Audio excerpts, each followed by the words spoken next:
Hi, I'm Zoe from zoebakes, and today I am making sourdough. This is a recipe I do once, maybe twice, even 3 times a week, and I've never shared it before. So here we go. This method is a little bit traditional sourdough and a little bit artisan bread in 5 minutes a day. So if you don't know, I wrote a bread book series called Artisan Bread in 5 minutes a day with my co-author, Jeff Hertzberg.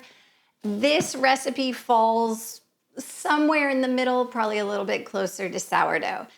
It does take a lot of time. You can't get away with a super fast method with sourdough. It's part of the whole process. It's how you get the flavor. It's how you get the texture of it. So you do have to devote some time to it, but this method is very simple.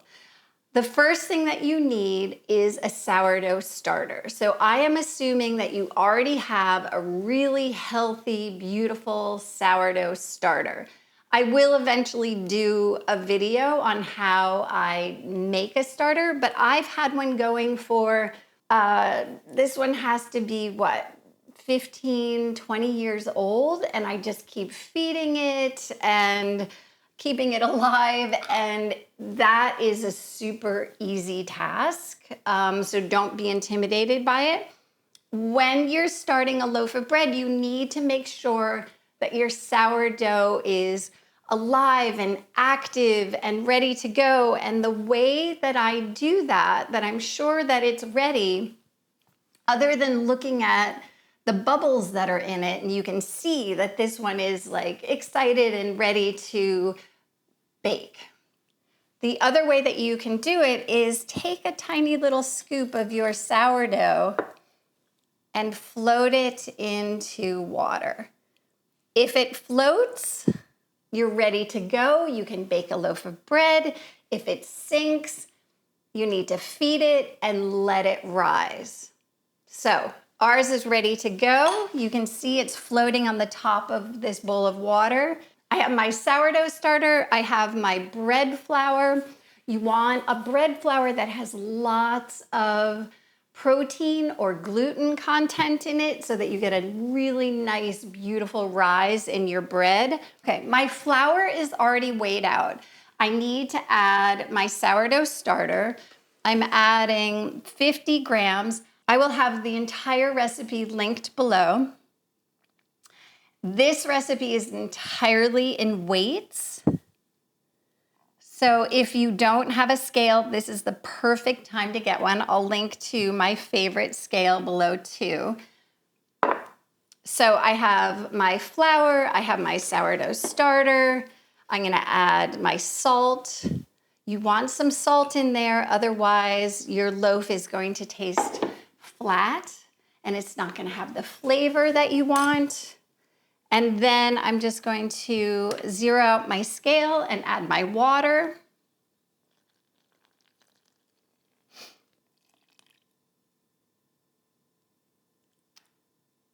Ta-da!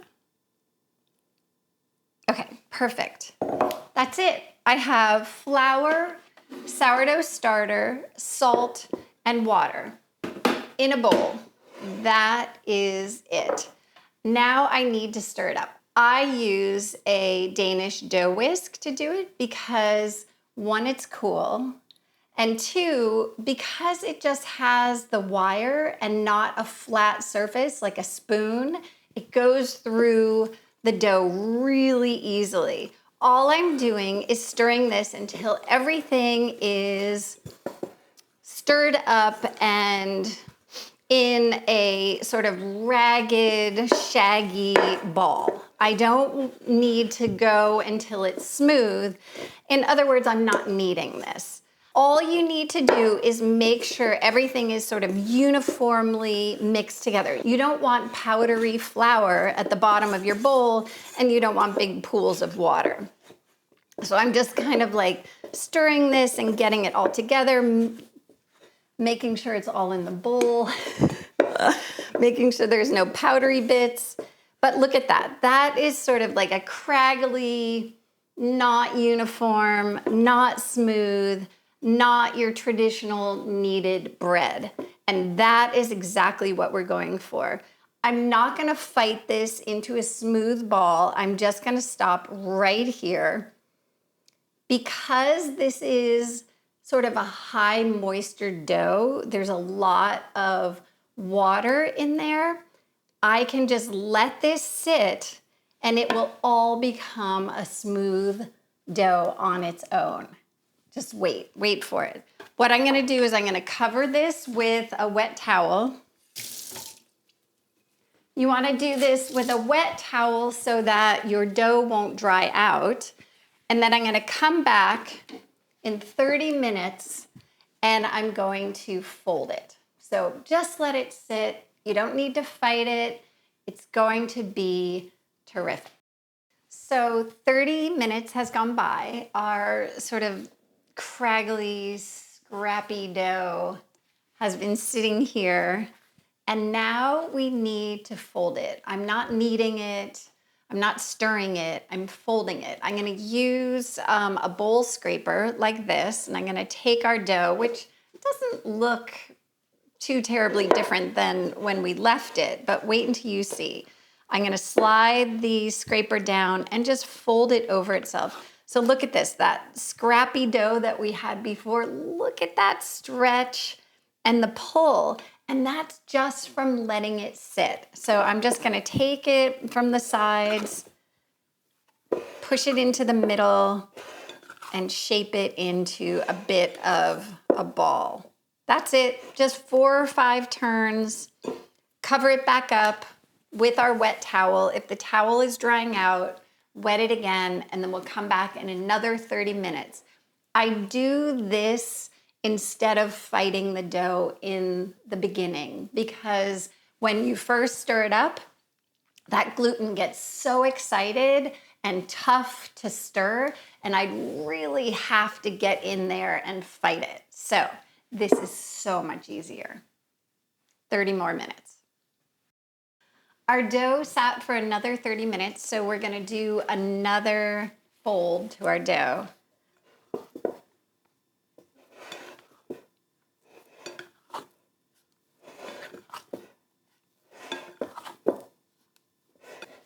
Cover it back up and we'll come back in 30 more minutes and we'll do our final fold.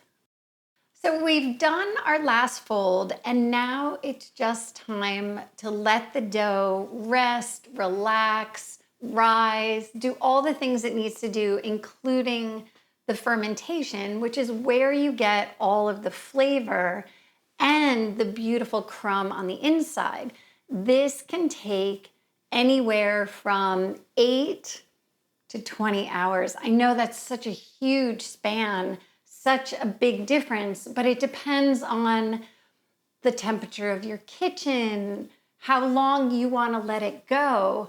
The longer you let it go, the more flavor you're going to develop, and also you're going to get the bigger holes that you're used to seeing in a sourdough bread. So let it sit on the counter. If it's cool in your kitchen, this can take 20 hours. If it's warmer in your kitchen, this can take as little as 8 hours. So we're just gonna let it go.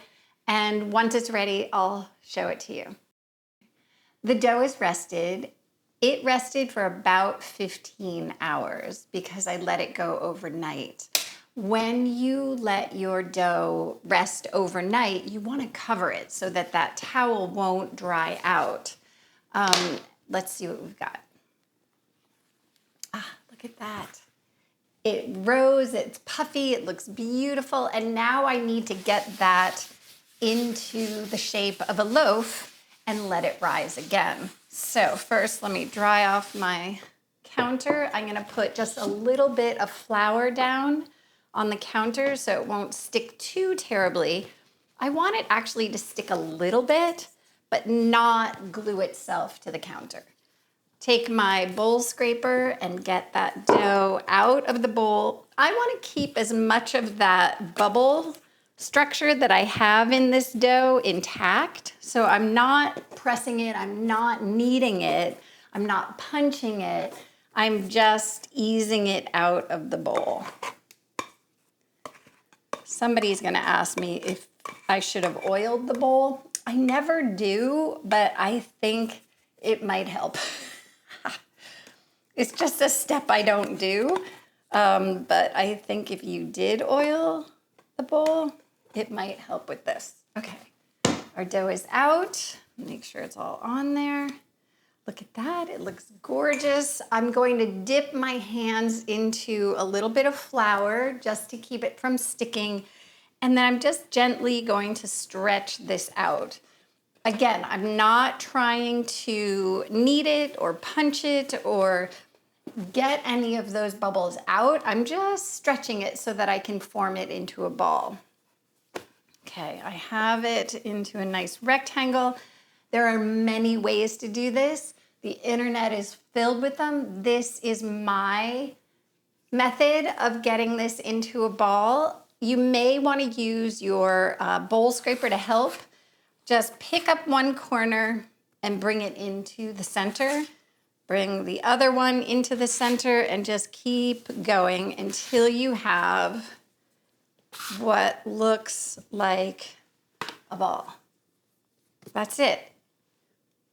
It's not pretty, it's not neat yet, but it is the shape that we're going for. I'm going to scrape away the flour because now I really do want the dough to stick to my board before I get this into the shape of a ball. I'm just gonna flip this over. I wanna prepare my basket. I'm gonna be baking the bread in a proofing basket or banneton or brat form. I like to use a small one for this size bread. So this is an 8-inch. I will have a link to it below. But you have to prepare it before you put the sticky dough into it. Otherwise, it'll stick to the form and you won't be able to get it out. And we want to have a beautiful loaf of bread, not dough stuck to a basket. So I am using a T-ball that I have designated for this purpose of dusting flour. And I'm just dusting the flour, a generous amount, into the basket until the entire thing is evenly covered. Set that aside. And now I need to form the dough. It is, basically the shape of a loaf of bread. But what I want to do is called a gluten cloak. And this just means that I'm taking that outer surface and tightening it into a ball. The way that I do that, and you may want to use a little flour depending on how sticky your dough is I just take the palm of my hand and I press it against the bread and I pull it towards me. And I just keep doing that in circular motions until that top of your dough is nice and tight. And then I can switch hands and go the other way. And you just keep rolling your dough around, tightening that top layer of the bread until you have a nice, tight gluten cloak on your loaf. And just keep going until it looks round. At some point you have to stop. The first time you do this, it's gonna be sticky, it's gonna feel awkward. Use more flour than you think is necessary. You don't want this dough stuck to your hands. You want it to become a nice ball. That's it. And now we will turn this upside down and get it into, and if it sticks, don't worry about it. Scoop it up. We have our prepared form. We're just gonna drop that in. Any loose ends on the bottom, you can sort of pinch them together. And that's it.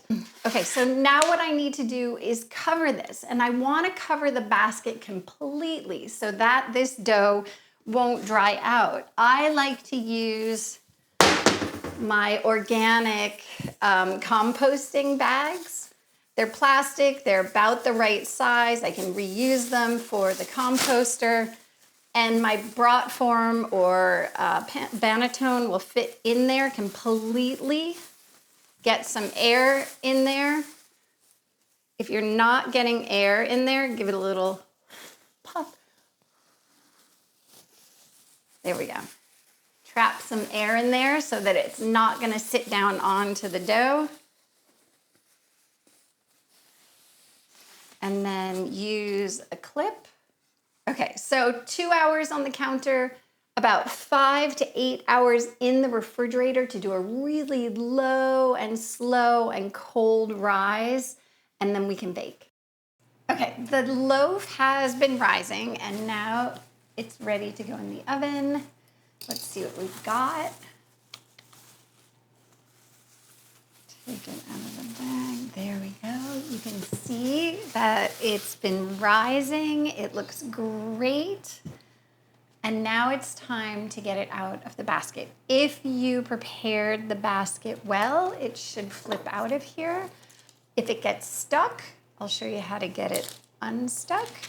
A piece of parchment. This is going to be the vehicle in which we get it into the baking vessel. So I just put the parchment on top of the loaf and flip it. And hopefully it just comes right out. And if it doesn't, you can just get under there and very gently pry it.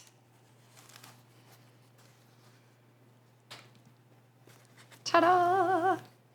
It looks great. It's stuck a little bit, so I'm just gonna put it back into shape. But yeah, it looks great. It's done its rising. We're ready to go. It has those beautiful rings from the basket, and now we need to score it. By scoring it, we are going to ensure that this opens up beautifully. If you don't score it, the loaf is going to crack open any old way that it wants to. And so just by scoring it, we have more control. I like to use a lame, which is basically just a razor blade attached to a stick. Or you can just use a straight razor to do it. You can also use a really sharp serrated knife, but I feel like, especially with a sticky dough, it can stick and pull and stretch your bread out of the shape that you want. So I would just go with either a lame or a razor. This is where you can get really creative. You can go all over the internet and see these just absolutely fantastic works of art that are being done on the bread. I have a very simple cut that I use, and I do it almost every time. It's straight across, and then a couple of little extra flourishes. So all I do, and the other thing that you want to do is before you cut the loaf, because you want to do that right before it goes in the oven, is you want to have your vessel that you're going to be baking it in preheated so that you're all set and ready to go once you've cut your loaf. Okay, so my vessel is preheated and I'm ready to score my loaf. I'm just going to do one cut from side to side with the razor blade. You want to go between 1/4 of an inch and 1/2 an inch deep. If you don't go deep enough, the loaf is going to open up any old way it wants to. So you can always recut if you haven't gone deep enough. And then I just like to do some extra little cuts on the edge here. That's it. Very basic. But you get creative and do whatever you want. Okay, I'm gonna go get my vessel and we're gonna get this into the oven. Okay, so I have a cast iron cloche that I'm going to be baking my bread into. I'm gonna take the parchment and use it as a sling to get the loaf in there, then put the lid back onto the bottom and slip it right back into the oven. This is preheated, so it's very hot. Okay, so while that's baking, I just quickly want to talk to you about the vessel that I'm baking it in. That one is a cast iron cloche. It's a traditional bread baking vessel. This one is made out of cast iron, so it retains heat really well. It conducts heat really well. You end up with a beautiful loaf of bread, but you can get there in other ways too. You can use a Dutch oven, which is the same principle. It's a closed environment. And the reason you want to use a closed environment is because the lid traps the steam. So all that moisture that was inside the dough gets trapped inside of this vessel and it creates steam. And that's what gives you the nice rise and the beautiful crust. So something that will trap the steam is exactly what you want. So either a Dutch oven, this is a ceramic cloche that I use all the time. Same principle. Put the loaf here, close it up, so it's the opposite. You put the loaf down inside of the pot. Any of those will do really well. So we're gonna bake this with the lid on for 25 minutes, then we're gonna take the lid off so that it can get a really nice color. Okay, so that's been baking for 25 minutes. This thing is piping hot. Now we need to take the lid off and then we'll put it right back into the oven and let it brown up a bit. But look at that, look at the rise. It looks gorgeous, but it needs some color. It's a little bit anemic. So back into the oven we go. Ta-da! She's a beauty. Look at that. So the extra 10 minutes in the oven means that we have a really beautiful crust on it. And here comes the poodle.